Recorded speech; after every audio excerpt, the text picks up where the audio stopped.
Panorama group, जो सोचता है वो करता है। नमस्कार, एक बार फिर से आपका बहुत बहुत स्वागत करते हैं, अभिनंदन करते हैं और साथ साथ आपको दीपावली की बहुत बहुत बधाई देते हैं। आज सुबह सवेरे जब आपके सामने हम हाजिर हैं तो हमारे पास कुछ खबरें भी हैं और उन खबरों के साथ साथ हमारे पास वो इंटरनल जो चर्चाएं चल रही हैं उसके भी कुछ अंश हैं और आने वाले 2024 और 25 के चुनाव की तैयारियां हो रही हैं और अलग अलग राजनीतिक दल, अलग अलग गठबंधन किस तरह से अपने आप को स्थापित करने की कोशिश कर रहे हैं, ये सारी बातें हम आपको बताएंगे। लेकिन सबसे पहले ये बताना चाहेंगे कि क्या नीतीश कुमार तेजस्वी यादव को मुख्यमंत्री की कुर्सी सौंप रहे हैं। अब ये बात हम क्यों कह रहे हैं ये भी आपको बताते हैं, लेकिन उससे पहले आपको बता दें कि क्या अगर ऐसा होता है तो फिर मोदी का सपना कैसे पूरा होगा। इस पूरी कहानी में शर्त कौन लगा रहा है। देखिए, एक खबर आई थी कि छोटे मोदी ने, सुशील मोदी ने, जो कि नीतीश कुमार के साथ लंबे समय तक सत्ता के सहयोगी रहे हैं, उप मुख्यमंत्री के रूप में उनकी साया बन करके चलते रहे हैं, ये बातें भी हम आपको कई बार बता चुके हैं। वो नीतीश कुमार को सबसे ज़्यादा समझते हैं, क्योंकि सबसे ज़्यादा अगर कोई नीतीश कुमार के बगल में बैठा है तो भले ही आज जितने भी लोग हैं वो नीतीश कुमार के इर्द गिर्द बैठ करके ये महसूस करते हो या समझते हो, भ्रम पाल लेते हो कि वो नीतीश कुमार को अच्छी तरह समझते हैं, तो कहीं ना कहीं वो फेल है, क्योंकि नीतीश कुमार को समझना आसान नहीं है। और यही बात सुशील मोदी लगातार अपने जीवन में समझते रहे हैं। 2020 में सुशील मोदी को जिस तरह से नीतीश कुमार से दूर किया गया, ये बातें भारतीय जनता पार्टी अच्छी तरह से जानती थी और भारतीय जनता पार्टी को यह भी पता था कि जब तक सुशील मोदी और नीतीश कुमार एक साथ हैं तब तक भारतीय जनता पार्टी उस दीवार में टंगी तस्वीर की तरह है जिसे सिर्फ देखा जा सकता है, उससे किसी भी तरह से कोई काम नहीं किया जा सकता, न लिया जा सकता है। भारतीय जनता पार्टी को उसी खूंटी पर टांग दिया था नीतीश कुमार ने 2005 में और अब तक 2022 के 9 अगस्त तक टांग करके रखा। बीच में कुछ समय के लिए खूंटी पर से उतार के साफ सुथरा करके फिर टांग दिया। अब ये बात हो गई थी कि सुशील मोदी को अगर रास्ते से हटा दिया जाए तो कहीं ना कहीं भारतीय जनता पार्टी के भीतर एक नया जोश आएगा और उस जोश के साथ साथ भारतीय जनता पार्टी जो नीतीश कुमार को लगातार मुख्यमंत्री की कुर्सी पर बैठाती आई है, अपने दम पर, अपने बदौलत भी मुख्यमंत्री की कुर्सी तक पहुंच सकती है अगर उनके कार्यकर्ता और उसके समर्थकों को ये भरोसा दिला दिया जाए कि अब भारतीय जनता पार्टी का शासन आने वाला है। खैर, ये बात चर्चा चल ही रही थी। इसी बीच में सुशील मोदी ने नीतीश कुमार को चैलेंज कर दिया कि आप में अगर है हिम्मत तो आप तेजस्वी यादव को कुर्सी सौंप दीजिए। अब यह तो इतना आसान नहीं है, लेकिन जिस तरह से नीतीश कुमार और तेजस्वी यादव के बीच में कभी नरम कभी गर्म वाला जो हालचाल चल रहा है, उसको लेकर के और उसको देख करके ऐसा लगता है कि नीतीश कुमार जिस तरह से उन पर आरोप लग रहे हैं कि वो मानसिक रूप से फिट नहीं हैं, तो भाई हमारे संविधान में ये प्रावधान है कि अगर कोई मानसिक रूप से फिट नहीं है, दिवालिया है, सजायाफ्ता है, तो उसे कोई संवैधानिक पद नहीं दिया जा सकता है। तो केंद्र सरकार कर क्या रही है? क्या इंतजार कर रही है उस 5 राज्यों के चुनाव के परिणाम का कि क्या होता है, उसके बाद नीतीश कुमार की तरफ मुड़ेंगे, या फिर ये इंतजार कर रही है कि तेजस्वी यादव नीतीश कुमार दोनों मिल करके बिहार में एक नई सरकार बना लें, नीतीश कुमार तेजस्वी यादव की ताजपोशी कर दें? क्या इसका इंतजार भारतीय जनता पार्टी कर रही है? तो इसका इंतजार तो भारतीय जनता पार्टी नहीं कर रही है। भले ही सुशील मोदी ने यह बात कह दी हो, लेकिन ऐसा संभव नहीं लगता है। अगर ऐसा संभव होता तो इतनी बातें भी नहीं होती।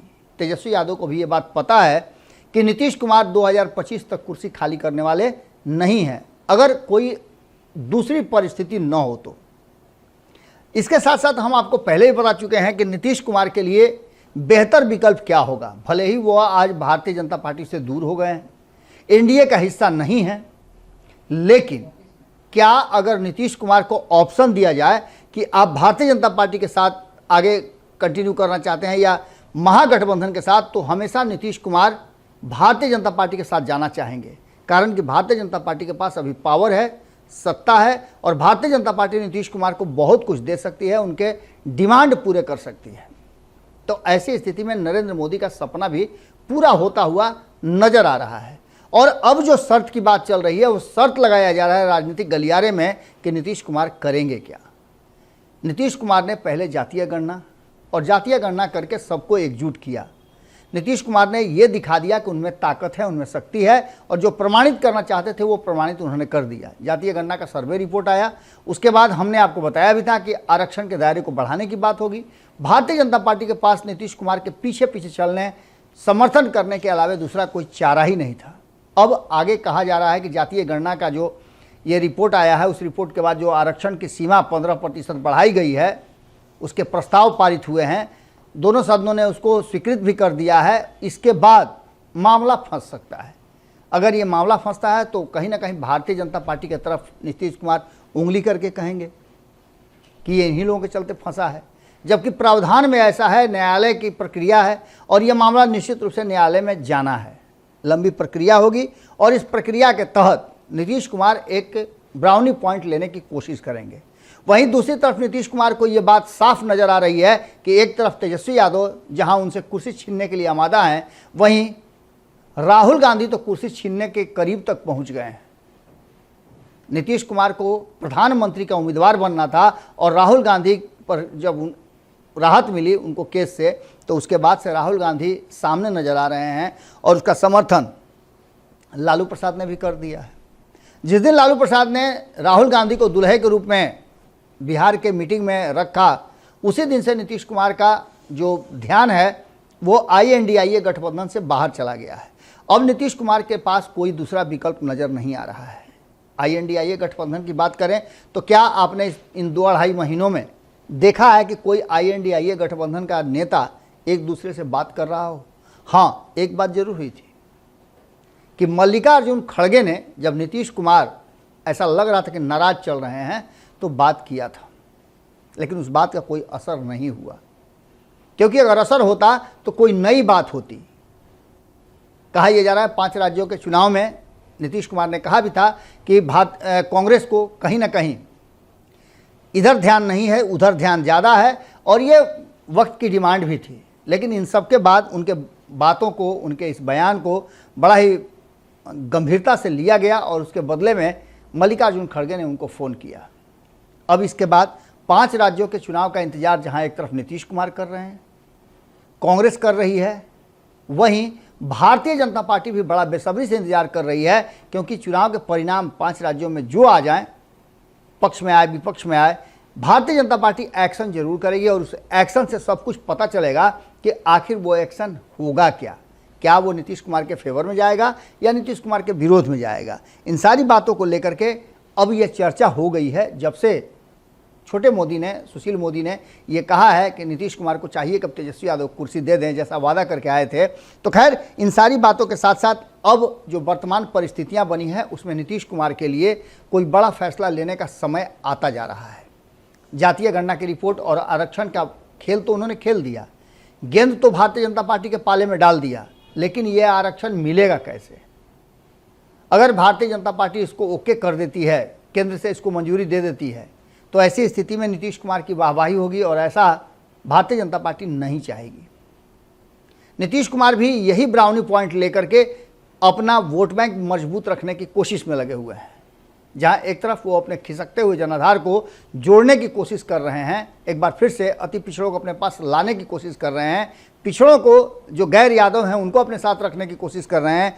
तो उसके लिए उन्हें कम से कम लालू प्रसाद के MOI समीकरण से बाहर निकलना होगा।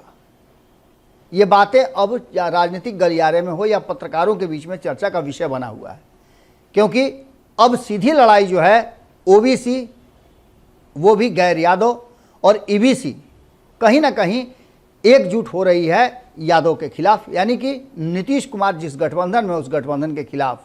तो क्या वो भारतीय जनता पार्टी की तरफ शिफ्ट हो रहे हैं? बिल्कुल नहीं। भारतीय जनता पार्टी प्रयास जरूर कर रही है, लेकिन सभी अपने अपने लिए विकल्प की तलाश कर रहे हैं।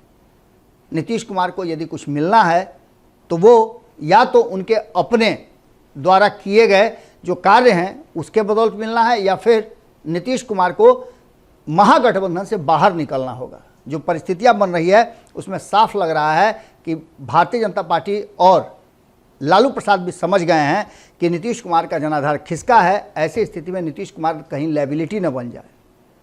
लेकिन नीतीश कुमार का ये दाव भारतीय जनता पार्टी को जरूर लुभा रहा है, क्योंकि भारतीय जनता पार्टी को by hook and crook Narendra Modi को तीसरी बार प्रधानमंत्री की कुर्सी पर बैठाना है और बिहार की कुर्सी 2025 में उसे सीधी लड़ाई लड़नी है तेजस्वी यादव से।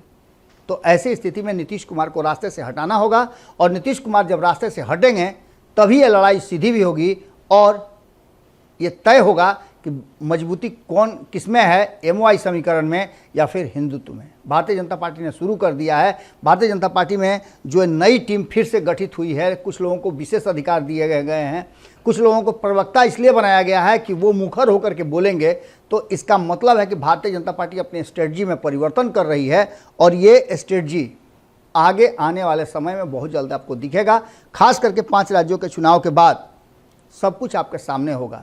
नीतीश कुमार उम्र के हिसाब से अब जो बार बार जीतन राम मांझी की तरफ इशारा कर रहे थे कि इसको राज्यपाल काहे नहीं बनाते हैं आप लोग, राज्यपाल बना दीजिए, इसी के लिए सब कुछ कर रहा था। कहीं ऐसा तो नहीं कि नीतीश कुमार चाहते हैं कि उन्हें सेंटिंग पोस्ट दे दिया जाए, भारतीय जनता पार्टी उन्हें राज्यपाल बना दे और बदले में वो अपनी पार्टी का समर्थन एक सपोर्ट एक बार फिर से एनडीए की तरफ शिफ्ट कर दें।